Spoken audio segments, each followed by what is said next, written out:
Good afternoon. My name is Scott Redler, Chief Strategic Officer at T3Live.com. Welcome to today's recap and look ahead. So today we'll go down in the record books as a historic day, right? Midterm elections are behind us. Markets up very big. What could you have done? How could you have performed? What could you have done different? What did you do well? All those little things are going through every trader's mind. I know some guys that don't take stocks into binary events might have been a little upset, like me, to not be involved, when actually I've been writing about where we were going to go for the past 2 or 3 weeks up to the 2800, 2840. So, but if you dropped, the upset or the edge off in the, coming in, there was money to be made. A lot of stocks that within the first half an hour put in their ranges went a lot higher. A lot of the pocket pivots that were developed that I posted on the private Twitter feed with areas to buy for igniting moves, okay, happened, and they didn't happen overnight. They actually happened intraday. So, if some of you guys had short on the brain off the open, hopefully you changed that when things didn't pull in, or they tried to and then didn't work. And then, if you came in and had a day trade and find the intraday setups, there were many of them too using, the active methods that we use. So anyway, here's a chart of the S&P cash. So, I posted today, just like 2 weeks ago, how we, put the head and shoulder, the inverted head and shoulders, bottom in, etc., etc. Here's your left shoulder. This will be the last time I do this, though, by the way, so just in case you're getting a little sick of it, like I am. I'm getting sick of doing it. And now my thing is very sticky. I don't know why. It's all Freddie's fault. I'm kidding. Anyway, here it is. Sorry, this is like Scrabble. Boom, boom. There's the gap up that got tested a few times and held, and now we triggered above here with a gap up again. And we closed basically right around this point of reference, and you have your next resistance right here. So at this point, the oscillator was plus 65. So if you're going home long, you have to be very careful. I made actually a little rule to myself. I'm not going to be in market stocks if we're up over plus 65, because chances are you're in for some kind of trickiness, or if you're playing with fire. But if you're thinking you could be short in the close, which I don't like to short strong closes, we could definitely be up another 20 handles before you get a bit more resistance. So some guys are not saying I'm perfect or I try and be perfect, but some guys said, hey, on the site I was like, what, if someone's like, give me a gun to head call, I hate the gun to head. I'm like, well, when we were here, I said I think the next 3 to 4 points are going to be to 278, 279. That's where we are. Okay. Then they said, Red Dog, what would you feel more comfortable doing? I said, well, I kind of think that I'd rather, if I had to just say short or be long, the spiders over the next 3 days. I think, I would rather be short here and add up to 283, for a potential retracement, not like a, full-fledged top, but some retracement down to, at some point, get down towards here again. I think more comfortable shorting that from here to there, or maybe even a little bit higher, than going long on the close for then, what could be a little choppiness and, a retest back to here, etc. So I do think this little area will be a little bit more of a sell than a buy, but we'll see. At this point, the best thing that could happen tomorrow is we get a red dog reversal tomorrow where it pushes above this, makes a little peek into the Fed, and then comes back down, and then rests a little bit and works off the overbought condition. But then into this, if we do get that, you find some good stocks and put on some kind of, portfolio approach for what, could be decent action the next few weeks. But all in all, if you did not buy, into here or accumulate into the 270s, or even the first 15 minutes of today, this isn't your spot to be a little careful. Let me show you what I mean, okay? On my radar was Amazon. I was like, Amazon's 30 points off of that 1697 high. We're higher than that, and the spot is either it's going to play catch up or, it's a divergence. So if you look at Amazon, first of all, look at the day it had. What were your pivots? The pivots are right here. This was one of them, which was 1665. I said if it could stay above that, chances are it could take out this, 1697. And I was just looking for 1716. I wasn't looking for, 1757, but I also didn't short it. And at this point, it could get to there and it can get even higher. But the main purpose for the call, first, is that, just because you didn't have the first 25 points, it went 100 points. So I know a lot of guys hate gap and goes, but sometimes they give you a fuel for the fire. So this was one spot, that was another spot, and look at it. Even if you got into it, I sold a little bit before there. But thank goodness I didn't get frustrated with that one. Because look, here, okay, you had the same thing. This was your gap up, pulled in a little bit. This is when the spiders were coming in. The spiders actually tested its gap, and basically it didn't. I think I bought some 1685s, I bought some 1697s and even 1700, and then I got out into like this move. And granted, I didn't touch it the rest of the day, but at least there was a good day trade there. Sometimes if you're flat, you have to look for the day trade. And if you look here, this was what time? 9:45. Look where the spiders were at 9:45. Spiders at 9:45. Okay, we're in the gap. Actually, 10:05 it even went into the gap. This is what? This is 9:45 right here. So 9:45, the spiders are kind of testing the gap, and Amazon is this far above the gap. So that gave you your signal. Sometimes everyone's like, red dog, what do you mean a signal? I'm like, a signal to buy or a signal to short? Well, the signal to short is when the futures go and it doesn't go and it comes in, kind of what happened with Facebook, or just get out of the way, which that wasn't fun. But a signal to buy is they pull the futures in or pull the spiders in, and then all of a sudden your stock can't come in, and then you could buy it there, and then when it gets above the 5 or 15 minute range, there's your ad. And that's what Amazon did. So you look here again. Couldn't really come in. So that was a buy, and then here was your confirmation, and then you could have sold it or left for the day. If you left for the day, you did better. Anyway, you didn't have to stick for that. This was a nice move here. You know what?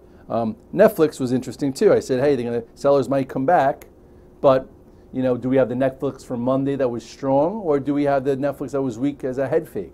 I'm like 320, 321 is the spot. It gets above there, it's clearing the pocket pivots, and shorts are gonna have to cover. So anyway, this actually came in a little bit after. All right, this wasn't as clear cut in the first part because it was so weak yesterday, but this too held in here, and this was one spot, okay, which was, in my note I said if you can get above 317, that's one spot, and then gave you another spot on the macro chart, which was right around here, the 320-ish spot, which was right around here. So this actually gave you a little bit of time before then going, $6.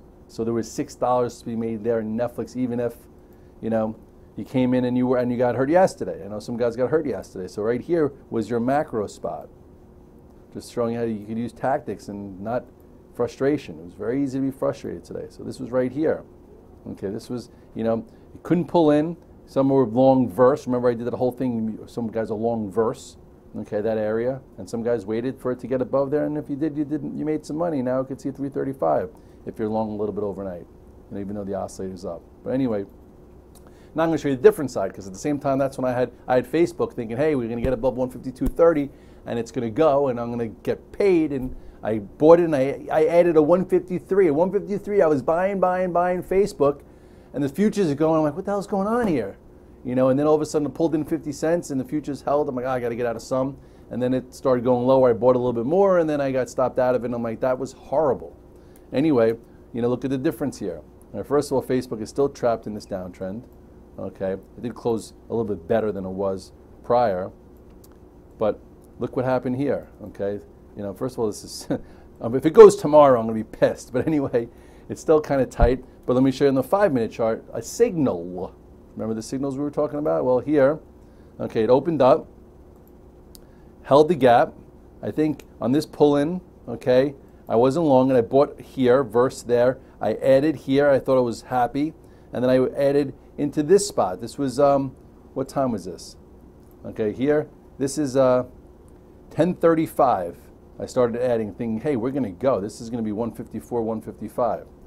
By the way, look at that. That was horrendous. So this was here. So at 10:40. Let's see where. Actually, no. The high of it was where? This was 10:35. So you go to the spiders. Okay, where's 10:35? 10:35. Here, the spies made a new high. Okay, so this is when I started buying, more. Okay, and then, this just didn't even pull in here. Okay, and look what Facebook did. Here. So anyway, it was not fun. So I got out of it, and we'll see what happens tomorrow if there's some kind of news or whatever. But here, this was 10:35. Oh, this here made a new high at 10:40. So at 10:40, 5 minutes later, Spiders still made a new high. So here at 1040, look what this already did. It's already, you know, it's like, I'm out of here. Okay, and then that happened. So anyway, you know, that's what I call a signal. I call a signal, you know, when you see a divergence. When you see a divergence as a relative strength, active trader, you make a choice or a move. You know, my other thought was, hey, you know, the cannabis names all, you know, ran into today, so I figured they could be a decent short, and that was actually a decent, you know, trade for me in the first 30 minutes of the day. And then I got away from it because I'm like, ultimately, I think these names have a big future, but for today, they're a decent. It could be a decent short. So you go to CGC, which wound up rallying a lot towards the end of the day. So here was your gap up. This is when you had, you know, a wedge type formation. And just so you say here again, this was 1050. Okay, this is, just say this is 1020 to 1050. Going sideways, way below the morning high. Look where the spies were. Spies are up here, okay, near the highs, near 1040 or wherever that was, okay. This wasn't. So I said, hey, you know, got a little bit of a wedge, let me get short here. Got short and then I made some money. And then I covered into this and then I said, I'm done with it. And then I was at the gym and I came back and everyone said, did you hear Jeff Sessions got, you know, resigned? And then that's when that happened. So now you go to the daily chart. Closed strong, but definitely a little overbought, considering. Get rid of some of these names, you know, and right back into resistance. So some guys are long this overnight, which makes sense. This is the leading stock. But here was the pocket pivot that I had earlier in the week, and chances are, I don't know if I'd be so long this one into here, but it can come right back in. You know, I'm in, you know, the little guys because I don't want to be, I don't want to be in market names. Like the futures could be down 8 or 9 handles, but little stocks with volume could be up. So I just was like, you know what, I'm going to take some of the little ones, just have something on, you know, and I took this one just because, you know, because it traded above the pocket pivot, and hey, who knows, maybe there's some room to here or here, which would be a decent percentage, okay. Also this, I feel like I just had to get back involved because I was such a huge advocate of this, you know, in this whole spot, and all in all, with the market the way it pulled in, this actually continued to build a really nice pattern, so I wanted to engage it. So I'm going to try and stay long it because we're in a better market. Even if we pull in, I think you can trade around it. Ultimately, I put the chart on the, you know, I've put it up many times, and look at this weekly chart is looking so much better. It's looking like something macro is really going on here. You know, 2 years going in, held this, you know, so I'm going to try and stay long that. You know, most of you guys have it in your IRA because it's not really like a stock to trade like a Netflix or an Amazon or an Apple or this is just something kind of to own and have a long-term time horizon so it doesn't bother you, but whatever. And then, as I just mentioned, Apple. Apple, you know, I bought it below 200, added yesterday, made some good money, and didn't really do much with it today. And today was your follow-through. And, you know, this morning I said, hey, you know, it's already filled the gap from Monday, so showing a little strength. If it could hold 205-ish, you know, the next resistance is probably 210. Where'd it go? Oh, actually, this is Apple, right to 209.95. I was joking with guys on the VTF saying, hey, you know, I should just have my note as an Excel spreadsheet and give it to the computer programmer and let the computer programmer trade it for me because I'll probably make more and I won't navigate it as much. You know, this opened above here, held it, and then got stronger all day. Now where could it go? I don't know. I could get to here too, 214. It's Apple.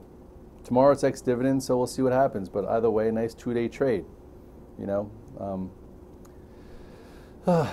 Listen, I think a lot of guys are sighing right now because they see what has happened in the past month, you know, from the big downdraft to the big snapback. And everyone's like, oh, I started buying too early, so I missed a rally. Oh, I shorted late and I got screwed up on an overnight and I didn't keep. There's so many ways to get a little bit spun around since October. And I didn't have a good October myself.